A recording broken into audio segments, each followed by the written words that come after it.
Every morning we start the show with our favorite comment in the chat as we're getting fired up. And today's is Duncan's. Good morning/afternoon. I've been listening to Earl Nightingale. I have to keep reminding myself that our rewards in life will and must always be in exact proportion to our service. I think in the last year, that's been my biggest lesson. I mean, with Bitcoin, you can go down a million different rabbit holes. We're going to talk about one today. But I think the one thing I've learned from Bitcoin in the last year is that rule. And it applies in a lot of ways. We talked about it yesterday in terms of time and our relationship to good and bad. It seems like to me, the better something is in life, there's always an equal amount of downside to it. And the example I used yesterday was having a dog. Like the best, where is Arnie here? Yeah, Arnie's right here. Look at that. The best friend, the best thing that could ever happen to a person. Good. Top of the scale, good. They can't talk back to you. They won't lie to you. They're not going to steal your Bitcoin. The best.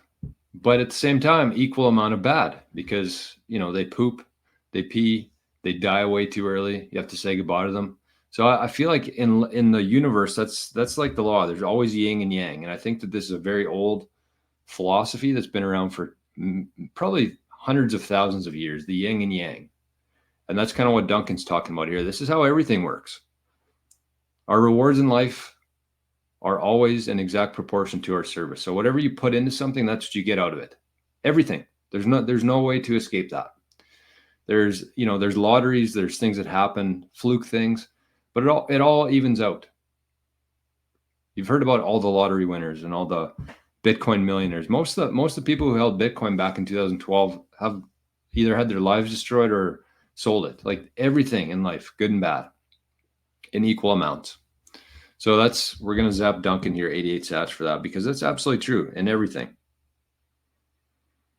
And you always want to be, the one thing I strive to do, I always try to give more value than I take back, because over time that accumulates. And especially if you're somebody who's like left your job, starting your own business, taking your own path, it's very hard. There's a lot of shitty days. There's a lot of very stressful days. A lot of days, it's not like getting a paycheck every 2 weeks. You don't know when the money's going to come in. And so I've been trying for the last couple of years to just add as much value as possible without any sort of expectation for immediate return. And I feel like that's going to compound. And I'm starting to see it pay off now, years later. But that's part of it, right? So never think you're going to start something and it's just going to be instantaneous. Everything we see online on Instagram and sports, we just see the finished product of everything. We don't see the amount of time they spent in the gym, on the practice greens, on the range. I'm talking about golf here, but same kind of thing. You don't see any of that. You just see them holding a trophy at the end. You don't have any idea.